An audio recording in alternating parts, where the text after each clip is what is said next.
ਵਾਹਿਗੁਰੂ ਜੀ ਕਾ ਖਾਲਸਾ ਵਾਹਿਗੁਰੂ ਜੀ ਕੀ ਫਤਿਹ।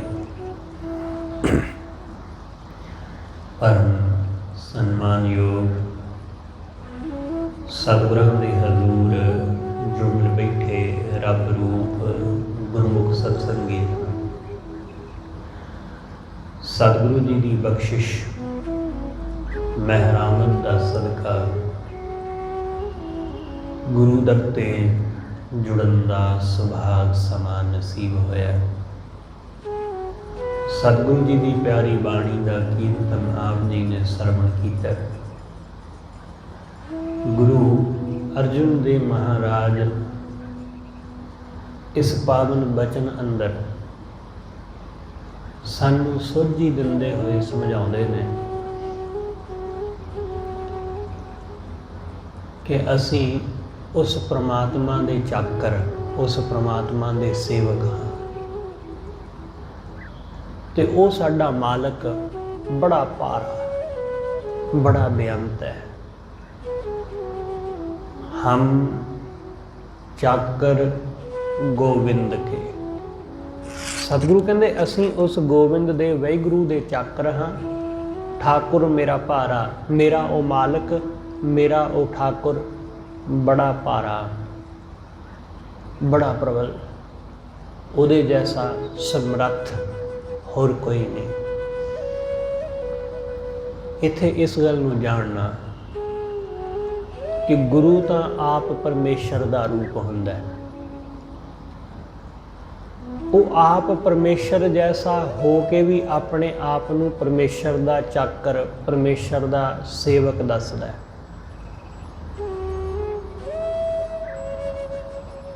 ਇਹ ਗੱਲ ਇਹ ਦਰਸਾਉਂਦੀ ਹੈ, ਸਾਨੂੰ ਇਹ ਸਮਝਾਉਂਦੀ ਹੈ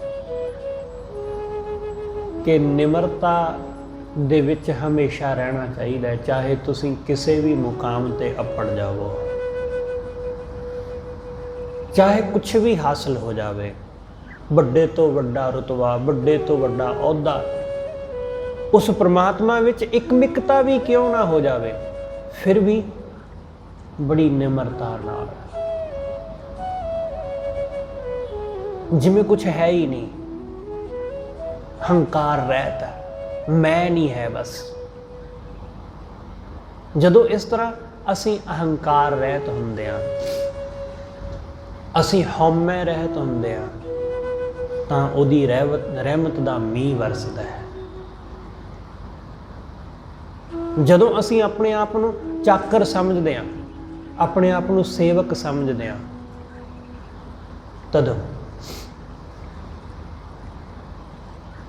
ਜਦੋਂ ਸਾਨੂੰ ਇਹ ਸੋਝੀ ਆ ਜਾਂਦੀ ਕਿ ਵਾਹਿਗੁਰੂ ਬਹੁਤ ਸਮਰੱਥ ਹੈ, ਸਾਡੀ ਉਹਦੇ ਸਾਹਮਣੇ ਕੀ ਹੈਸੀਅਤ ਹੈ, ਅਸੀਂ ਕੀ ਕਰ ਸਕਦੇ ਹਾਂ? ਅਸੀਂ ਕੁਛ ਵੀ ਨਹੀਂ ਕਰ ਸਕਦੇ। ਸਾਡਾ ਅਹੰਕਾਰ ਉਹ ਕਈ ਵਾਰੀ ਸਾਨੂੰ ਐਸਾ ਜਤਾਉਂਦਾ ਹੈ, ਜਾਂ ਹੰਕਾਰ ਕਰਕੇ ਅਸੀਂ ਐਸਾ ਜਾਣਦੇ ਹਾਂ ਕਿ ਮੈਂ ਤਾਂ ਬਹੁਤ ਕੁਝ ਕਰ ਲਊਂਗਾ। ਹਉਮੈ ਕਰਕੇ ਅਸੀਂ ਸਮਝਦੇ ਹਾਂ ਕਿ ਅਸੀਂ ਤਾਂ ਬਹੁਤ ਉੱਚੇ ਹਾਂ। ਸਿਰਫ ਹਉਮੈ ਕਰਕੇ ਸਾਨੂੰ ਲੱਗਦਾ ਹੈ ਕਿ ਅਸੀਂ ਕਿਸੇ ਤੋਂ ਨਹੀਂ ਡਰਦੇ, ਸਾਨੂੰ ਕੁਛ ਨਹੀਂ ਹੈ ਜ਼ਰੂਰਤ ਕਿਸੇ ਤੋਂ ਡਰਨ ਘਬਰਾਉਣ ਦੀ।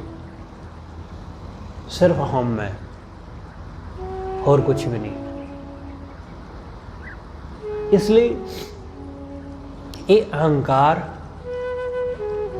ਇਹੀ ਬੰਦੇ ਦੀ ਮੌਤ ਦੀ ਵਜ੍ਹਾ ਬਣ ਜਾਂਦਾ ਹੈ। ਤੁਸੀਂ ਹਰਨਾਕਸ਼ ਦੀ ਕਹਾਣੀ ਬਹੁਤ ਦਫਾ ਸੁਣੀ ਹੈ, ਬਹੁਤ ਦਫਾ ਪੜ੍ਹੀ ਹੋਵੇਗੀ,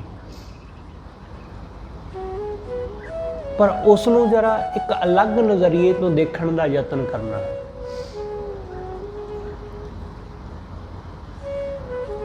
ਕਿ ਹਰਨਾਕਸ਼ ਜੈਸਾ ਆਦਮੀ ਬੜਾ ਬੁੱਧੀਵਾਨ ਹੋ ਰਿਹਾ ਹੋਵੇਗਾ, ਕਿਉਂਕਿ ਜਿਹੜੀ ਉਸਨੇ ਮੰਗ ਮੰਗੀ ਸੀ ਪਰਮੇਸ਼ਰ ਤੋਂ, ਉਹ ਬੜੀ ਡਿਫਰੈਂਟ, ਬੜੀ ਵੱਖਰੀ ਕਿਸਮ ਦੀ ਸੀ।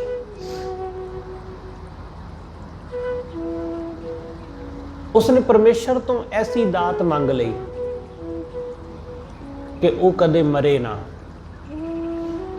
ना दिने ना रात, ना मनुख तो ना जानवर तो, ना हथियार नाल, ना बीमारी नाल, ना दिने ना रात नूं, ना घर दे बाहर ना घर दे अंदर। उन्हें बड़ा सोच समझ के इस गल नूं विचार के फिर ये मंग रखी होवेगी।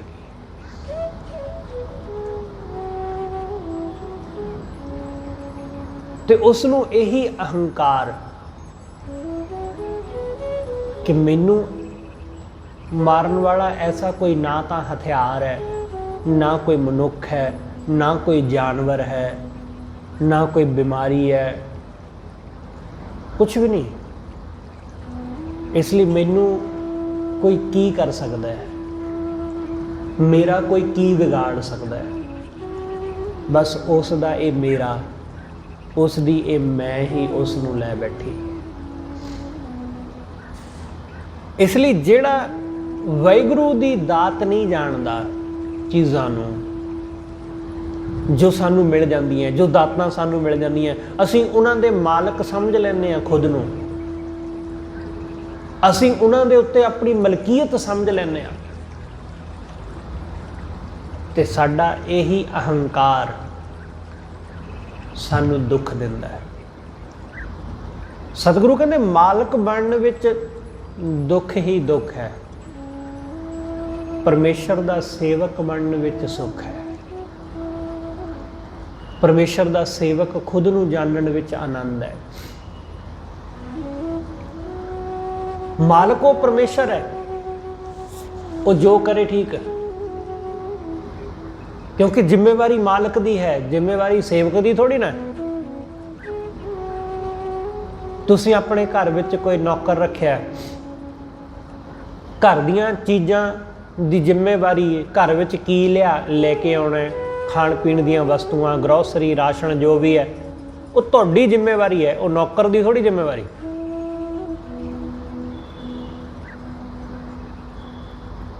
नौकर ने तो चीज़ां नूं साਂਭ के रखना है, उन्हें साफ सफाई का ध्यान रखना है, उन्हें घर नूं संभालना, उन्हें अपना काम करना है। पर उस चीज घर विच जो चाहिए वो तो मालक लेके आवेगा ना। इसलिए जिहड़ा मनुख सेवक हो जाता है, सब जिम्मेवारी मालक दी हो जाती है। मालक आप ही जो चाहिए वो आप दे देवेगा, जो चाहिए वो आप ले आवेगा। साडा काम अपना काम करना है, अपने कारज नूं जिम्मेवारी नाल निभाउणा है। यही साडी दिक्कत है कि असीं अपने कारज दे प्रति जिम्मेवार नहीं हुंदे। लोग अपने काम दे प्रति जिम्मेवार नहीं, जो वो कर रहे ने बस उसे नूं करन, बाकी होर कामां वल ध्यान देण दी जरूरत नहीं है। दिक्कत यही है कि असीं दूसरिਆਂ दे कामां वल ध्यान ज़्यादा दिंदे आ कि कौन की करदा जां कौन की नहीं करदा। मैं सेवा करदा, दूसरा करदा नहीं। इस गल दी बड़ी दिक्कत आउंदी है। लोग बड़े दुखी हुंदे ने कि मैं करदा तो दूसरे क्यों नहीं करदे, दूसरिਆਂ नूं भी करना चाहिए। कोई दूसरिਆਂ दी कोई अपनी मर्जी है, वो करन जां ना करन, क्योंकि सेवा किसी तो धक्के ना थोड़ी ना करवाई जा सकती है, जोर जबरदस्ती थोड़ी। तुहाडी आप दी इच्छा है, तुसीं अपनी मर्जी ना कर रहे हो। कोई कर रहा है या नहीं कर रहा, ये उसकी मर्जी है। पर असीं कहिए कि मैं कर रहा तो दूसरे नूं भी करना चाहिए, इंज नहीं हुंदा, इंज नहीं हुंदा। इंज करने वाला आदमी दुख ही भोगदा है, उहदा हंकार उसनूं दुख दिंदा है। इसलिए सेवक जानो खुद नूं, ना कि मालक। सेवक जानन विच सुख है, आनंद है। मालक जानन विच हंकार तो इलावा होर कुछ भी नहीं है। सतगुरु कहते हम चाकर गोविंद के, ठाकुर मेरा भारा, मेरा ठाकुर मेरा मालिक बड़ा भारा है। भारा तो मतलब वेट विच भारा नहीं है, भारा तो मतलब बड़ा समर्थ है, बड़ी समर्थ है उसकी, वो जो चाहे वो कर सकता है। साडा उहदे अगे जोर नहीं चलता। गुरु नानक साहब ने जिक्र किया है, सतगुरु कहते वो एडा समर्थ है कि वो चाहे तो नदियां दे विच टिब्बे विखा सकता है, वो चाहे तो टिब्बियां नूं नदियां विच बदल सकता है, वो चाहे तो सागर नूं मारूथल कर सकता है, वो चाहे तो मारूथल नूं सागर ते सागर नूं मारूथल कर देवे। वो गरीब नूं भिखारी ते भिखारी नूं, अमीर नूं भिखारी ते गरीब नूं, जिहड़ा भिखारी है उहनूं राजा कर सकता है। वो एडा समर्थ है, वो कुछ भी कर सकता है जो साडी सोच साडी समझ तो परे है। सतगुरु कहते शीहां बाजां चरगां कुइयां इन्हां खवाले घाह, आ जिहड़े मांस खाण वाले जानवर ने, शेर बाज चरग कुइयां, ये मांस खाण वाले पशु या पंछी, वाहिगुरू चाहे तो इन्हों घाह खाण ते ला दे। शीहां बाजां चरगां कुइयां इन्हां खवाले घाह, घाह खाण इन्हां मांस खवाले। जिहड़े घाह खाण वाले ने वो चाहे तो उन्होंने मांस खाण ते ला दे, घाह खाण उन्हां मांस खवाले, ये चलाए राह नदियां विच टिब्बे दे खाले, थली करे असखा। नदियां विच टिब्बे पैदा कर सकता है, ते जिहड़े थल ने मारू थल ने उन्होंने सागरां विच बदल सकता है। ऐसा होया है, इस धरती ते भी ऐसा होया है कि जिथे कदे सागर वगदा सी उत्थे हुण मारूथल है, ते जिथे कदे मारूथल सी उत्थे हुण सागर है। इसलिए बहुत सारियां थाहां विग्यानक कहते ने कि भारत तो थलड़े पासे श्रीलंका वाले पासे उत्थे कदे लोग वसदे सन।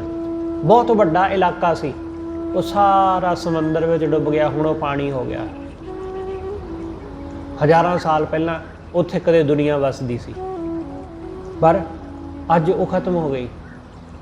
वो सारी ज़मीन पानी विच दफन हो गई। इसलिए सतगुरु कहते जिथे ज़मीन है उत्थे पानी हो सकता है, जिथे पानी है उत्थे ज़मीन हो सकती है।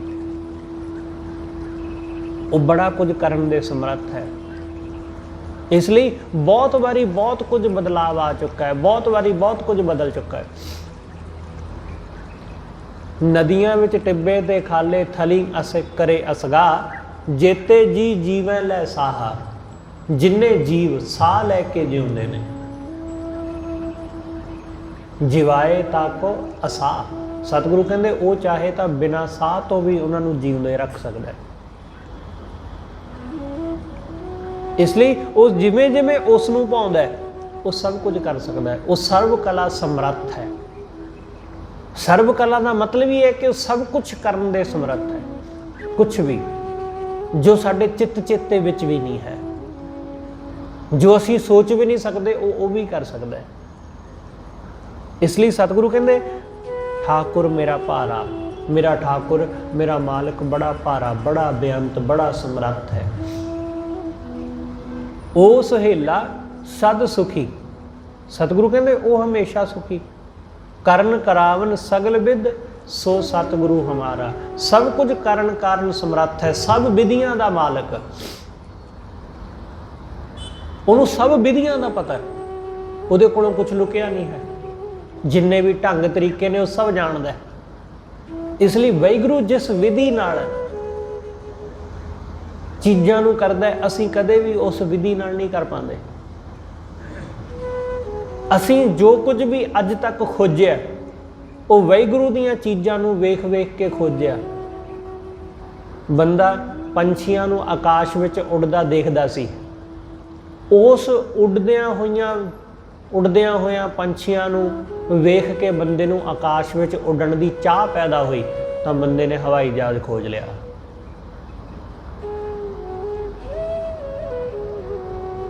घोड़ा बड़ी तेज दौड़दा सी ते बंदे ने घोड़े की सवारी ते कीती, उसने ऐसे साधन ऐसियां गड्डियां बना लियां जिहड़ियां घोड़े वांग भजदियां ने बड़ी तेजी नाल, उस तो भी ज़्यादा तेज।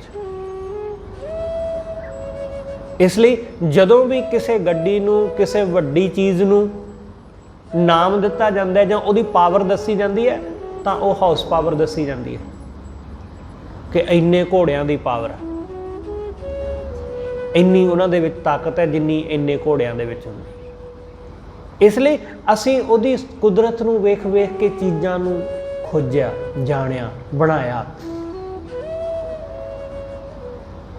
ਉਹਦੀਆਂ ਵਿਧੀਆਂ ਦੇ ਉੱਤੇ ਹੀ ਅਸੀਂ ਚੱਲ ਰਹੇ ਹਾਂ, ਉਹਦੀ ਵਿਧ ਦੇ ਉੱਤੇ ਹੀ। ਇਸ ਕਰਕੇ ਸਤਿਗੁਰੂ ਸਮਝਾਉਂਦੇ ਕਿ ਉਹ ਬੜਾ ਭਾਰਾ, ਬੜਾ ਬੇਅੰਤ ਹੈ। ਕਰਨ ਕਰਾਵਨ ਸਗਲ ਵਿਦ ਸੋ ਸਤਿਗੁਰੂ ਹਮਾਰਾ। ਉਹ ਸਭ ਕੁਝ ਕਰਨ ਕਰਾਉਣ ਸਮਰੱਥ ਹੈ, ਐਸਾ ਸਤਿਗੁਰੂ ਹੈ ਸਾਡਾ। ਜਾ ਕਾ ਠਾਕੁਰ ਤੂੰ ਹੀ ਪ੍ਰਭ ਤਾਕੇ ਵਡ ਭਾਗਾ। सतगुरु कहते हे सच्चे पातशाह जिहदा तू मालिक है वो बंदा वड्डियां भागां वाला है। जिहदा मालिक तू है, जिहदा मालिक ऐसा सतगुरु वो वडभागी है। असीं समझते हैं कि वडभागी वो बंदा है कि जिहदे कोल दौलत है, असीं समझते हैं वडभागी वो है कि जिहदे कोल औलाद है, असीं समझते हैं वडभागी वो है कि जिन्हों कोई बहुत उच्चा रुतबा मिलिया होया, कोई बहुत वड्डा मंत्री संतरी बन गया, कोई राजा बन गया। असीं उसनूं समझते हैं कि वड्डियां भागां वाला आदमी है, क्योंकि असीं लोग इन्हां चीज़ां नूं बहुत कीमती समझते हैं। पैसा कीमती चीज़ है, सोना चांदी कीमती चीज़ां ने, रुतबे मान वडियाई ये चीज़ां कीमती ने, धीआं पुत्त कीमती ने, विद्या कीमती है। असीं इन्हां चीज़ां नूं बहुत कीमती समझते हैं, पर गुरु साहब इन्हां चीज़ां नूं कीमती नहीं गिणदे। जदों तुसीं सहस्कृति श्लोक पढ़ोगे ना, गुरु अर्जुन देव महाराज का एक श्लोक है। सतगुरु कहते दुनिया जिन्हां जिन्हां चीज़ां नूं दुर्लभ समझदी है, विद्या, औलाद, पैसा, सियाणप, सूझबूझ, सुंदरता, उच्ची जात, सतगुरु कहते एक बहुतियां वड्डियां प्राप्तियां नहीं है। सतगुरु ने इन्हां नूं दुर्लभ चीज़ां नहीं गिणिया। सतगुरु कहते जे कोई बंदा ये समझदा ना कि ये चीज़ां बहुत दुर्लभ ने, तो अज दे समय विच ये चीज़ां कोई बहुतियां दुर्लभ नहीं हैगियां। पैसा कोई बहुती दुर्लभ चीज़ नहीं, बंदा देर सवेर कमा ही लैंदा है। अज दे समय विच खूबसूरत होना भी कोई बहुती दुर्लभ चीज़ नहीं। कई तरह के मेकओवर, कई तरह दी प्लास्टिक सर्जरियां वो बंदे नूं खूबसूरत कर दिंदियां। विद्या भी कोई अज दे समय विच बहुती वड्डी गल नहीं है। अजकल लोग पूरियां दियां पूरियां यूनीवर्सिटियां अपने फोन च लई फिरदे ने, बड़ियां बड़ियां किताबां फोनां विच पाईयां होईयां ने लोकां ने। इसलिए विद्या भी कोई अज दे समय विच बहुती वड्डी गल नहीं रह गई है। सतगुरु कहते ये कुछ भी दुर्लभ नहीं है, जिन्हों लोग दुर्लभ समझते सन। फिर दुर्लभ की है? सतगुरु कहते दुर्लभ्यं भगवान नामा। सब तो अनमोल ते दुर्लभ चीज़ परमात्मा का नाम है। ये हर एक नूं नहीं मिलता। पैसा तो हर एक नूं मिल जाता है देर सवेर, औलाद भी हर एक नूं मिल जाती। अज के समय में औलाद भी कोई बहुती वड्डी गल नहीं है। बड़ियां साडे कोल मैडिकल अजकल टैकनीक ने कि जिहदे नाल औलाद हो सकती है।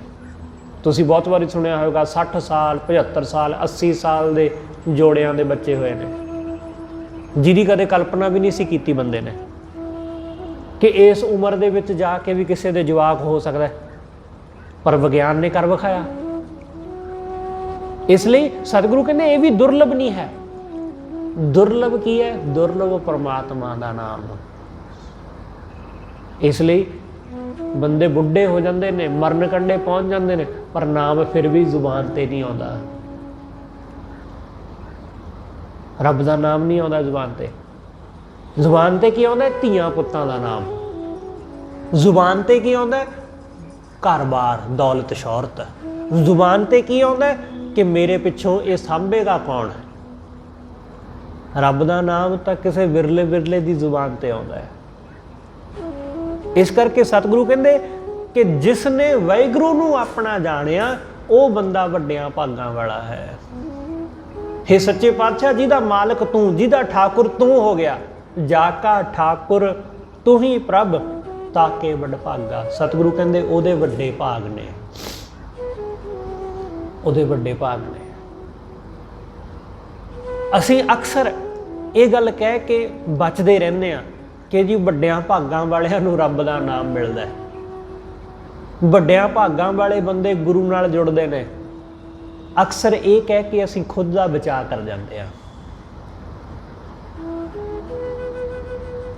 ਕਿਉਂ? ਕਿਉਂਕਿ ਅਸੀਂ ਲੋਕਾਂ ਨੇ ਚੁਣਿਆ ਕੀ? ਅਸੀਂ ਚੁਣਿਆ ਮਾਇਆ ਨੂੰ, ਅਸੀਂ ਚੁਣਿਆ ਚੀਜ਼ਾਂ ਨੂੰ, ਅਸੀਂ ਚੁਣਿਆ ਦੌਲਤ ਨੂੰ, ਪੈਸੇ ਨੂੰ, ਵਸਤੂਆਂ ਨੂੰ, ਘਰ-ਬਾਰ, ਜ਼ਮੀਨ ਜਾਇਦਾਦ ਨੂੰ। ਅਸੀਂ ਇਹ ਚੁਣਿਆ ਤੇ ਹਮੇਸ਼ਾ ਇਹੀ ਚੁਣਦੇ ਰਹੇ ਹਾਂ। ਸਦੀਆਂ ਤੋਂ ਸਾਡੀਆਂ ਪੀੜ੍ਹੀਆਂ, ਸਾਡੇ ਦਾਦੇ ਪੜਦਾਦੇ ਬਜ਼ੁਰਗ ਇਹੀ ਚੁਣਦੇ ਆਏ ਨੇ ਸਦੀਆਂ ਤੋਂ। ਮਾਇਆ ਹੀ ਚੁਣੀ ਹੈ ਹਮੇਸ਼ਾ। ਵਾਹਿਗੁਰੂ ਦਾ ਨਾਮ, ਉਹਦੇ ਨਾਮ ਦੀ ਦੌਲਤ ਨਹੀਂ ਚੁਣੀ। ਜੇ ਉਹ ਚੁਣੀ ਹੁੰਦੀ ਤਾਂ ਸਾਡੇ ਮਨ ਅੰਦਰ, ਸਾਡੇ ਹਿਰਦੇ ਅੰਦਰ ਉਹਦੇ ਨਾਮ ਦੀ ਦੌਲਤ ਵਸਦੀ। ਸਾਡਾ ਮਨ ਉਧਰ ਨੂੰ ਉਤਸੁਕ ਹੁੰਦਾ, ਉਤਸ਼ਾਹਿਤ ਹੁੰਦਾ, ਪਰ ਨਹੀਂ ਹੋਇਆ ਕਿਉਂਕਿ ਸਾਡਾ ਮਨ ਮਾਇਆ ਵਿੱਚ ਲੱਗਾ ਹੋਇਆ, ਵਿਸ਼ਿਆਂ ਵਾਸ਼ਨਾਵਾਂ ਵਿੱਚ ਲੱਗਾ ਹੋਇਆ। ਇਸ ਕਰਕੇ ਸਾਡੇ ਮਨ ਅੰਦਰ ਇੱਛਾਵਾਂ ਵੀ ਮਾਇਆ ਦੀਆਂ ਹੀ ਪੈਦਾ ਹੁੰਦੀਆਂ, ਇੱਛਾਵਾਂ ਵੀ ਕਾਮ ਕ੍ਰੋਧ ਦੀਆਂ ਪੈਦਾ ਹੁੰਦੀਆਂ। ਅਸੀਂ ਗੁਰੂ ਦੇ ਦਰ ਬਹਿ ਕੇ ਵੀ ਮਾਇਆ ਦੀਆਂ ਹੀ ਇੱਛਾ ਕਰਦੇ ਰਹਿੰਦੇ ਹਾਂ ਕਿ ਮਾਇਆ ਮਿਲੇ, ਕਾਰੋਬਾਰ ਵਧੇ, ਸੁੱਖ ਮਿਲੇ, ਚੀਜ਼ਾਂ ਮਿਲਣ, ਘਰ-ਬਾਰ ਵਧੇ, ਬਸ ਕਿਉਂਕਿ ਸਾਡਾ ਮਨ ਉੱਥੇ ਲੱਗਾ ਹੋਇਆ ਇਹਨਾਂ ਚੀਜ਼ਾਂ ਵਿੱਚ। ਇਸ ਲਈ ਸਤਿਗੁਰੂ ਕਹਿੰਦੇ ਵਡਭਾਗੀ ਉਹ ਹੈ ਜਿਹਦੇ ਮਨ ਅੰਦਰ ਵਾਹਿਗੁਰੂ ਦੀ ਇੱਛਾ, ਉਹ ਵਡਭਾਗਾ ਹੈ, ਉਹ ਵਿਰਲਾ ਹੈ। ਇਸ ਲਈ ਉਹ ਵਿਰਲਾ ਕੋਈ ਵੀ ਹੋ ਸਕਦਾ ਹੈ।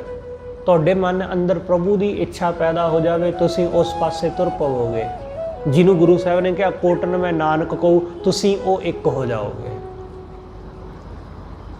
ਉਹ ਇੱਕ ਆਦਮੀ ਕੋਈ ਵੱਖਰਾ ਨਹੀਂ ਹੁੰਦਾ, ਉਹ ਸਾਡੇ ਵਿੱਚੋਂ ਹੀ ਹੁੰਦਾ ਹੈ, ਸਾਡੇ ਵਿੱਚੋਂ ਨਿਕਲਦਾ ਹੈ। ਜਿਹਨੂੰ ਮਾਇਆ ਦਾ ਸੱਚ ਦਿਸ ਪੈਂਦਾ ਹੈ, ਜਿਹਨੂੰ ਸੰਸਾਰ ਦੀ ਨਾਸ਼ਮਾਨਤਾ ਦਿਸ ਪੈਂਦੀ ਹੈ, ਉਹ ਬੰਦਾ ਤੁਰ ਪੈਂਦਾ ਹੈ ਇਸ ਮਾਰਗ ਤੇ। ਇਸ ਲਈ ਸਤਿਗੁਰੂ ਕਹਿੰਦੇ ਉਹ ਵਡਭਾਗੀ ਹੈ, ਉਹ ਵਿਰਲਾ। ਜਾ ਕਾ ਠਾਕੁਰ ਤੂੰ ਹੀ ਪ੍ਰਭ, ਤਾਕੇ ਵਡਭਾਗਾ, ਉਹ ਸੁਹੇਲਾ ਸਦ ਸੁਖੀ। ਉਹ ਹਮੇਸ਼ਾ ਸੁਖੀ ਹੋ ਗਿਆ, ਸਦ ਸੁਖੀ, ਸਦਾ ਲਈ ਸੁਖੀ। ਸਭ ਭਰਮ ਭਉ ਭਾਗਾ, ਉਹਦਾ ਸਭ ਭਰਮ ਬਸ ਭੱਜ ਗਿਆ, ਉਹਦੇ ਮਨ ਦੇ ਭਰਮ ਭਉ ਸਭ ਦੂਰ ਹੋ ਗਏ। ਉਹਦੇ ਮਨ ਵਿੱਚ ਕੋਈ ਭਰਮ ਭੁਲੇਖਾ ਬਚਿਆ ਹੀ ਨਹੀਂ। ਉਹਦਾ ਮਨ ਹੁਣ ਮਾਇਆ ਵੱਲ ਨੂੰ ਨਹੀਂ ਦੌੜਦਾ, ਮਨ ਸਥਿਰ ਹੋ ਗਿਆ, ਟਿਕ ਗਿਆ। ਉਹ ਸਹੇਲਾ ਸਦ ਸੁਖੀ, ਸਭ ਭਰਮ ਭਉ ਭਾਗਾ, ਹਮ ਚਾਕਰ ਗੋਬਿੰਦ ਕੇ, ਠਾਕੁਰ ਮੇਰਾ ਭਾਰਾ। ਮੈਂ ਉਸ ਵਾਹਿਗੁਰੂ ਦਾ ਚਾਕਰ, ਉਹਦਾ ਸੇਵਕ, ਉਹ ਮੇਰਾ ਮਾਲਕ, ਬੜਾ ਭਾਰਾ, ਬੜਾ ਬੇਅੰਤ ਉਹ ਮੇਰਾ ਮਾਲਕ। ਠਾਕੁਰ ਮੇਰਾ ਭਾਰਾ, ਕਰਨ ਕਰਾਵਣ ਸਗਲ ਵਿਦ, ਸੋ ਸਤਿਗੁਰੂ ਹਮਾਰਾ। ਸਭ ਕੁਝ ਕਰਨ ਕਾਰਨ ਸਮਰੱਥ, ਉਹ ਸਭ ਕੁਝ ਕਰਨ ਕਾਰਨ ਸਮਰੱਥ ਹੈ। ऐसा है मेरा सतगुरु रहा, दूजा नाही और को, ताको ताका भौ करिए। सतगुरु कहते ਉਹਦੇ ਵਰਗਾ ਕੋਈ ਹੋਰ ਹੈ ਹੀ ਨਹੀਂ ਜਿਹਦਾ ਡਰ ਕਰੀਏ, ਜਿਹਦੇ ਤੋਂ ਡਰੀਏ। ਦੂਜਾ ਨਹੀਂ ਔਰ ਕੋ, ਤਾਕਾ ਭੌ ਕਰੀਏ। ਸਤਿਗੁਰੂ ਕਹਿੰਦੇ ਮੈਂ ਤਾਂ ਕਿਸੇ ਦਾ ਡਰ ਕਰਾਂ, ਮੈਂ ਤਾਂ ਕਿਸੇ ਤੋਂ ਘਬਰਾਵਾਂ, ਡਰਾਂ, ਜੇ ਕੋਈ ਉਹਦੇ ਵਰਗਾ ਹੋਰ ਹੋਵੇ। ਉਹਦੇ ਜੈਸਾ ਕੋਈ ਹੋਰ ਹੈ ਹੀ ਨਹੀਂ, ਉਹਦੇ ਜੈਸਾ ਹੋਰ ਕੋਈ ਨਹੀਂ। ਤੁਸੀਂ ਜਦੋਂ ਗੁਰੂ ਗੋਬਿੰਦ ਸਿੰਘ ਸਾਹਿਬ ਮਹਾਰਾਜ ਦਾ ਇਤਿਹਾਸ ਪੜ੍ਹੋਗੇ ਨਾ, ਤਾਂ ਸਿੱਖਾਂ ਅੰਦਰ ਬੜੀ ਨਿਡਰਤਾ ਹੈ।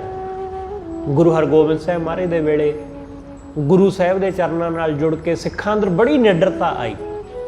ਗੁਰੂ ਨਾਨਕ ਸਾਹਿਬ ਨਾਲ ਜੁੜ ਕੇ, ਗੁਰੂ ਅਮਰਦਾਸ ਮਹਾਰਾਜ ਸਾਹਿਬ ਨਾਲ ਜੁੜ ਕੇ ਜਦੋਂ ਵੀ ਅਸੀਂ ਗੁਰੂ ਨਾਲ ਜੁੜਦੇ ਹਾਂ ਤਾਂ ਅਸੀਂ ਨਿਰਭਉ ਹੁੰਦੇ ਹਾਂ, ਕੋਈ ਡਰ ਨਹੀਂ ਰਹਿੰਦਾ। ਬਹੁਤ ਸਾਰੀਆਂ ਸਾਡੇ ਇਤਿਹਾਸ ਵਿੱਚ ਸਾਖੀਆਂ ਨੇ ਸਿੱਖਾਂ ਦੀਆਂ, ਕੋਈ ਨਿਰਭਉ ਹੋ ਗਏ, ਡਰ ਰਹਿਤ ਹੋ ਗਏ। ਲੋਕਾਂ ਨੇ ਕਿਹਾ ਕਿ ਭਾਈ ਜੇ ਤੂੰ ਨਾ ਸਿੱਖੀ ਦੇ ਰਾਹ ਤੇ ਤੁਰੇਗਾ ਤਾਂ ਬਹੁਤ ਦੁੱਖ ਭੋਗਣੇ ਪੈਣਗੇ। ਜਿਹੜੀ ਤੇਰੀ ਚੌਧਰ ਹੈ ਉਹ ਵੀ ਜਾਊ, ਤੇਰੀ ਮਾਣ ਵਡਿਆਈ ਵੀ ਜਾਊ, ਤੇਰੇ ਘਰ ਘਾਟ ਵੀ ਜਾਏਗਾ, ਤੇਰਾ ਪੈਸਾ ਦੌਲਤ ਸਭ ਜਾਏਗਾ, ਕੰਗਾਲ ਹੋ ਜਾਏਗਾ। ਪਰ ਕੋਈ ਵੀ ਸਿੱਖ ਐਸਾ ਡਰਿਆ ਨਹੀਂ ਜਿਹਨੇ ਇਸ ਡਰ ਕਰਕੇ ਛੱਡ ਦਿੱਤਾ ਹੋਵੇ ਕਿ ਛੱਡੋ ਜੀ, ਸਿੱਖੀ ਦਾ ਕੀ ਹੈ ਤਾਂ ਫੇਕ ਕਮਾ ਲਵਾਂਗੇ, ਰੱਬ ਦਾ ਨਾਮ ਫੇਰ ਲੈ ਲਵਾਂਗੇ, ਦੌਲਤ ਥੋੜੀ ਦੁਬਾਰਾ ਹਾਸਲ ਹੋਣੀ। ਪਰ ਕੋਈ ਐਸਾ ਸਿੱਖ ਨਹੀਂ ਹੈ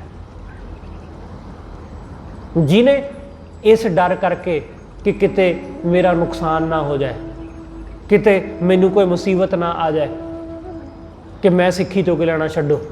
ਐਸਾ ਕੋਈ ਸਿੱਖ ਨਹੀਂ ਇਤਿਹਾਸ ਵਿੱਚ। ਗੁਰੂ ਨਾਲ ਜੁੜ ਕੇ ਅਸੀਂ ਨਿਰਭਉ ਹੋ ਜਾਂਦੇ ਹਾਂ। ਪੰਡਤਾਂ ਨੇ ਬਹੁਤ ਦਫਾ ਕਿਹਾ ਕਿ ਤੁਸੀਂ ਹੁਣ ਸਾਡੇ ਕੋਲ ਆਉਂਦੇ ਨਹੀਂ, ਤੁਸੀਂ ਹੁਣ ਆਪਣੇ ਜਿਹੜੇ ਨਾ ਕਰਮ ਨੇ, ਜਨਮ ਦੇ, ਵਿਆਹ ਦੇ, ਮਰਨ ਦੇ, ਉਹ ਸਾਡੇ ਕੋਲੋਂ ਨਹੀਂ ਕਰਾਉਂਦੇ, ਤੁਹਾਨੂੰ ਬੜੀਆਂ ਮੁਸੀਬਤਾਂ ਪੈਣਗੀਆਂ। ਸਿੱਖਾਂ ਨੇ ਹੱਸ ਕੇ ਟਾਲ ਦੇਣਾ ਉਹਨਾਂ ਨੂੰ, ਕਦੀ ਫਿਕਰ ਨਹੀਂ ਕੀਤੀ। ਕਿਉਂ? ਕਿਉਂਕਿ ਗੁਰੂ ਨਾਲ ਜੁੜ ਕੇ ਬੰਦਾ ਨਿਰਭਉ ਹੁੰਦਾ ਹੈ। ਮਾਮਣਾ ਨੇ, ਪੰਡਤਾਂ ਨੇ, ਕਾਜ਼ੀਆਂ ਨੇ, ਸਖੀ ਸਰਵਰ ਪੀਰਾਂ ਨੇ ਬੜਾ ਸਿੱਖਾਂ ਨੂੰ ਕਿਹਾ ਕਿ ਬਹੁਤ ਤੁਹਾਨੂੰ ਕਸ਼ਟ ਭੋਗਣੇ ਪੈਣਗੇ, ਚੰਗਾ ਹੋਵੇਗਾ ਕਿ ਮੁੜ ਆਵੋ ਵਾਪਸ, ਕੁਛ ਨਹੀਂ ਦੇਣਾ ਤੁਹਾਨੂੰ ਗੁਰੂ ਨੇ। ਭਾਈ ਮੰਝ ਨੂੰ ਬਹੁਤ ਲੋਕਾਂ ਨੇ ਕਿਹਾ ਕਿ ਮੁੜਿਆ, ਬਹੁਤ ਸਾਰੇ ਐਸੇ ਸਿੱਖਾਂ ਨੂੰ ਕਿਹਾ ਕਿ ਭਾਈ ਮੁੜ ਆਵੋ, ਕੁਛ ਨਹੀਂ ਹੈ ਇੱਥੇ ਗੁਰੂ ਦੇ ਦਰ, ਪਰ ਕੋਈ ਵਾਪਸ ਨਹੀਂ ਮੁੜਿਆ, ਕੋਈ ਵੀ। ਕੱਲ ਬਾਬਾ ਬੰਦਾ ਸਿੰਘ ਬਹਾਦਰ ਦੀ ਸ਼ਹਾਦਤ ਦਾ ਦਿਨ ਸੀ। ਜਿਹੜੇ ਉਹਨਾਂ ਦੇ ਨਾਲ ਸਿੱਖ ਸ਼ਹੀਦ ਹੋਏ ਨਾ, ਉਹਨਾਂ ਵਿੱਚ ਇੱਕ ਸਾਖੀ ਇੱਕ ਛੋਟੇ ਜਿਹੇ ਨੌਜਵਾਨ ਦੀ ਹੈ। ਕੋਈ 19-20 ਸਾਲ ਦਾ ਨੌਜਵਾਨ ਹੋਵੇਗਾ, ਫੜ ਲਿਆ ਗਿਆ,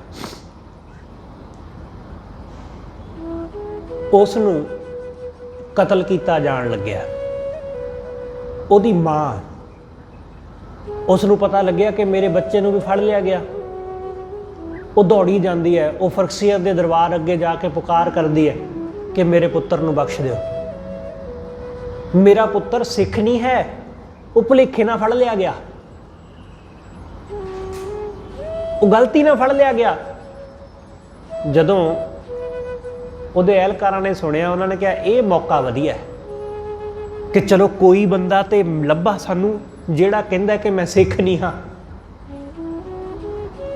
ਇਹ ਮੌਕਾ ਮਿਲ ਗਿਆ ਬੰਦਾ ਬਹਾਦਰ ਨੂੰ ਨੀਚਾ ਦਿਖਾਉਣ ਦਾ, ਕਿ ਤੈਨੂੰ ਉਹਨੂੰ ਦਿਖਾਵਾਂਗੇ ਕਿ ਦੇਖ ਲੈ, ਤੂੰ ਕਹਿੰਦਾ ਸੀ ਨਾ ਕਿ ਸਿੱਖ ਡੋਲਦੇ ਨਹੀਂ, ਆ ਵੇਖ।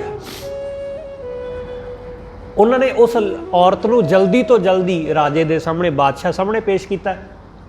ਨਹੀਂ ਤਾਂ ਬਾਦਸ਼ਾਹ ਦੇ ਸਾਹਮਣੇ ਭਲਾ ਇੰਨੀ ਜਲਦੀ ਕਿਸੇ ਨੂੰ ਨਹੀਂ ਪੇਸ਼ ਕੀਤਾ ਜਾਂਦਾ ਕਦੇ। ਅੱਜ ਵੀ ਤੁਸੀਂ ਜਾਓ, ਸਿੱਧਾ ਮੁੱਖ ਮੰਤਰੀ ਦੇ ਦਫ਼ਤਰ ਪਹੁੰਚ ਜਾਓ, ਕਦੇ ਵੀ ਨਹੀਂ ਮਿਲਣ ਦੇਣਗੇ। ਉਹਨੂੰ ਲੈ ਕੇ ਫਰਕਸੀਅਰ ਕੋਲ, ਫਰਕਸੀਅਰ ਨੇ ਕਿਹਾ ਕਿ ਤੂੰ ਸੱਚ ਬੋਲਦੀ ਹੈ? ਉਹ ਕਹਿੰਦੀ ਹਾਂ, ਮੇਰਾ ਬੱਚਾ ਸਿੱਖ ਨਹੀਂ ਹੈ। ਉਹਨੇ ਲਿਖ ਕੇ ਦੇ ਦਿੱਤਾ, ਹੁਕਮ ਲਿਖ ਕੇ ਦੇ ਦਿੱਤਾ ਕਿ ਇਸ ਔਰਤ ਦਾ ਜਿਹੜਾ ਪੁੱਤਰ ਹੈ ਉਹਨੂੰ ਛੱਡ ਦਿੱਤਾ ਜਾਵੇ, ਕਿਉਂਕਿ ਇਹ ਔਰਤ ਕਹਿੰਦੀ ਹੈ ਕਿ ਮੇਰਾ ਬੱਚਾ ਸਿੱਖ ਨਹੀਂ ਹੈ। ਜਦੋਂ ਉਹ ਫਰਕਸੀਅਰ ਦੀ ਚਿੱਠੀ ਲੈ ਕੇ ਉੱਥੇ ਪਹੁੰਚੀ ਜਿੱਥੇ ਕਤਲ ਹੋ ਰਿਹਾ ਹੈ ਸਿੱਖਾਂ ਦਾ, ਉਸ ਵਕਤ ਉਹਦੀ ਵਾਰੀ ਆਈ ਹੋਈ ਹੈ, ਉਸ ਬੱਚੇ ਦੀ ਉਹਦੀ ਵਾਰੀ ਆਈ ਹੋਈ ਹੈ। ਤਾਂ ਕਾਜ਼ੀ ਨੂੰ ਦਿੱਤਾ ਗਿਆ ਬਾਦਸ਼ਾਹ ਦਾ ਸੁਨੇਹਾ, ਉਹਦਾ ਹੁਕਮ। ਤਾਂ ਉਸਨੇ ਜਲਾਦ ਨੂੰ ਰੋਕ ਦਿੱਤਾ ਕਿ ਭਾਈ ਇਸ ਬੱਚੇ ਨੂੰ ਛੱਡ ਦਿਓ, ਇਹ ਸਿੱਖ ਨਹੀਂ ਹੈ। ਉਸ ਜਲਾਦ ਨੇ ਸੁਣਿਆ ਤੇ ਉਹਨੇ ਕਿਹਾ ਕਿ ਭਾਈ ਜਾ, ਤੂੰ ਬਖਸ਼ਿਆ ਗਿਆ, ਮੁੜ ਜਾ, ਤੂੰ ਬਖਸ਼ਿਆ ਗਿਆ, ਤੇਰੀ ਵੱਡੀ ਕਿਸਮਤ, ਤੇਰੇ ਤੇ ਖੁਦਾ ਮਿਹਰਬਾਨ ਹੋ ਗਿਆ, ਤੇਰੇ ਤੇ ਬਾਦਸ਼ਾਹ ਮਿਹਰਬਾਨ ਹੋ ਗਿਆ, ਤੈਨੂੰ ਬਖਸ਼ ਦਿੱਤਾ ਗਿਆ। ਉਹ ਨੌਜਵਾਨ ਬੜਾ ਉਦਾਸ ਹੋਇਆ ਇਹ ਸੁਣ ਕੇ,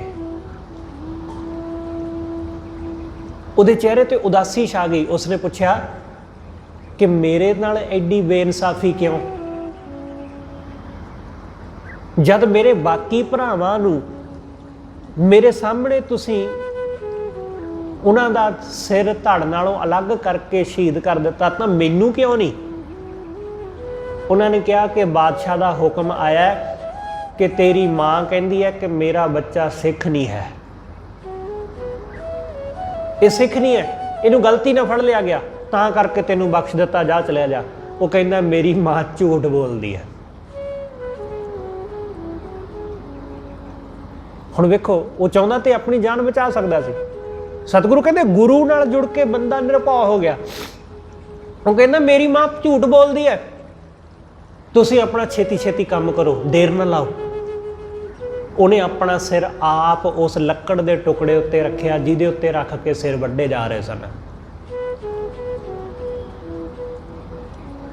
उन्हें आप रखिया कि आ ले भाई छेती आ, मेरी माँ झूठ बोलती है, मैं गुरु का पूरा सिख हाँ,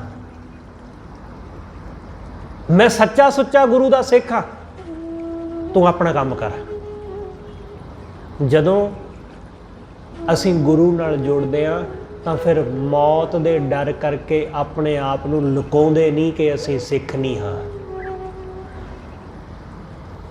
उन्हें कहा मैं सच्चा सिख हाँ, तू अपना काम कर। उन्हें सुनदियां सार ही उहदे सिर दे उत्ते, उहदी गर्दन दे उत्ते तलवार दा वार कीता ते उहदी माँ दे देखदियां देखदियां उहदी गर्दन धड़ तो अलग हो के और डिग पई। सतगुरु कहते जिहदा मालक वो वाहिगुरु है, उसनूं कोई डर नहीं है। दूजा ना ही और को ताका भौ करिए, तां किसे दा डर करिए, तां किसे गल दा भौ करिए जे उहदे वर्गा कोई होर होवे। इसलिए सतगुरु कहते गुर सेवा महल पाई है, जग दुत्तर तरिए। गुरु की सेवा करके उहदा महल, उहदा दर हासिल हो जाता है ते इस भव सागर नूं, इस दुत्तर सागर नूं तर जाईदा है। इस दुत्तर सागर नूं दृष्ट तेरी सुख पाई है, हे वाहिगुरु तेरी दृष्टि नाल सुख प्राप्त हुंदा है। जदों उहदी मेहर दी दृष्ट, उहदी मेहर दी निगाह हो जाती है, वो साडे वल प्यार नाल तक लवे, इहदे विच ही सुख है। भगत गुरमुख जन वाहिगुरु नूं प्यार करन वाले वो कुछ नहीं चाहते, वो कहते बस अपनी मेहर की निगाह बनाई रख, बस कुछ भी नहीं, असीं तेरी निगाह विच हाँ, इन्ना काफ़ी है। इन्ना काफ़ी है कि घट्टो घट्ट तैनूं साडा पता तो है कि फलाना बंदा मेरी बंदगी कर रहा है, बस ठीक है। होर मैं की लेना इस गल तो कि मैनू कुछ दे रहा या नहीं दे रहा, मैं भुख विच हाँ, दुख विच हाँ, दलिद्रता विच हाँ, कोई फर्क नहीं, बस इन्ना काफ़ी है कि उन्होंने पता है कि मैं हाँ, बस काफ़ी है, मैं उहदी निगाह विच हाँ, मैं उहदे ध्यान विच हाँ, बस इन्ना बहुत है मेरे लिए। सतगुरु कहते उहदी दृष्टि विच, उहदी मेहर विच सुख है, इसलिए उहदी निगाह विच आ गए, बस काफ़ी है। असीं दूसरिਆਂ ਦੀ निगाह विच आउण वास्ते यतन करते रहते हैं कि मैं सेवा करदा ताकि मैं दूसरिਆਂ ਵੱਲੋਂ नोटिस कर लिया जावां। इस तरह करने का कोई लाभ नहीं है। दूसरे नोटिस करन या ना करन की फर्क पैंदा इस गल नाल? दूसरे तुहानूं सेवा करते देखण या ना देखण की फर्क पैंदा इहदा? कुछ भी नहीं, क्योंकि फर्क इस गल नाल पैंदा कि गुरु की निगाह तुहाडे ते पई है कि नहीं, तुसीं गुरु की निगाह विच आ गए या नहीं, इस गल नाल फर्क पैंदा है। सतगुरु कहते दृष्ट तेरी सुख पाई है, मन माह निधाना, मन दे विच ये निधान, ये खजाना हासिल हो गया। जाको तुम कृपाल भए सेवक से परवाना, हे वाहिगुरु जिहदे उत्ते तू कृपाल हो गया, वो सेवक प्रवान हो गया। जिहदे ते तू कृपा कीती वो तेरे दर ते प्रवान होया। अमृत रस हर कीर्तनों को विरला पीवै, वाहिगुरु दे नाम दे कीर्तन दा, उहदे नाम दा रस, उहदे कीर्तन दा रस कोई विरला पींदा है। कोई विरला है जिहड़ा उहदे कीर्तन दा, उहदी कथा दा, उहदे नाम दा, उहदी बाणी दा रस लैण आउंदा है, कोई विरला है। इसलिए इस गल नूं ख्याल करना, अपने आप नूं विचारना, इस गल नूं कि असीं गुरु दे शब्द दा रस लैण आए आ जां किसी होर गल दा। असीं गुरु दे कीर्तन दा, गुरु दी सिफत सलाह दा, गुरु दी बाणी दा इत्थे रस लभ रहे आ जां असीं लभ रहे आ किसी खाण पीण दी वस्तु दा जां किसी होर शै दा जां लंगर दा जां कुछ होर दा। विचारना, अपने आप नूं चंगी तरह पड़चोल करना, क्योंकि साडा उही रस साडे वास्ते सुखदाई जां दुखदाई बनेगा। कि साडा रस वस्तुआं विच है जां साडा रस उहदी सिफत सलाह, उहदे कीर्तन विच। इसलिए सतगुरु कहंदे कोई विरला है जिहड़ा उहदे अंम੍ਰਿਤ रस नूं हासिल करदा है कीर्तन विचों। कोई विरला है उहदी बाणी दा रस लैंदा है, सारे नहीं। किन्ना चंगा हुंदा कि सारे असीं उहदी बाणी दा ही रस लैण आउंदे। किन्ना चंगा हुंदा कि साडा सब दा ध्यान, साडा सब दा मन सिर्फ ते सिर्फ उहदे कीर्तन, उहदी सिफत सलाह विच ही स्वाद लैंदा। किन्ना चंगा हुंदा। तां फिर उस वक्त जो माहौल बनदा वो बयान तो परे, क्योंकि सब उहदे नाम दा रस लैण आए। किसी नूं कोई दिलचस्पी नहीं है कि लंगर बनिया कि नहीं बनिया, किसी नूं कोई रस नहीं कि की बनेगा, खीर बनेगी, मटर पनीर बनेगा, किसी नूं कोई लेना देना नहीं। सब नूं इस गल नाल मतलब है कि गुरु दे शब्द दा लंगर वरत रहा है। शब्द सब नूं इसे विचों स्वाद आ रहा है, पेट की भुख का चेता ही नहीं। जदों इस तरह का रस आउण लगदा है, स्वाद फिर आउंदा है, गल फिर बनदी है, क्योंकि होर पासे ध्यान ही नहीं, चेता ही भुल गया कि भुख भी है। जदों इस ढंग नाल असीं जुड़दे हां फिर गल बनदी। सतगुरु कहंदे ऐसा कोई विरला हुंदा है, ਅੰਮ੍ਰਿਤ रस हर कीर्तनों को विरला पीवै। कोई विरला पींदा इस रस नूं। वजो मिलै नानक मिलै एक नाम। सतगुरु कहंदे उहनूं वजो मिलदी, वजीफा, उहनूं बहुत धन मिलदा, उहनूं बहुत लाभ हासिल हुंदा है उहदे दरों वाहिगुरू दे एक नाम नाल। वजो नानक मिलै एक नाम, रिद जप जप जीवै। उस नूं जप जप के जिउंदा है, उस नूं सिमर सिमर के जिउंदा है, बड़ा आनंद लैंदा है। सतगुरु कृपा करे ये नाम दा रस, ये वजो, ये नाम धन गुरु कृपा करके सानू सब नूं बख्श देवे। होइयां भुल्लां लिखेवां सतगुरु जी अते आप सरबत संगत बख्शण जो भुल्लां ना चितारदे होए आखो जी वाहिगुरू जी का खालसा वाहिगुरू जी की फतेह।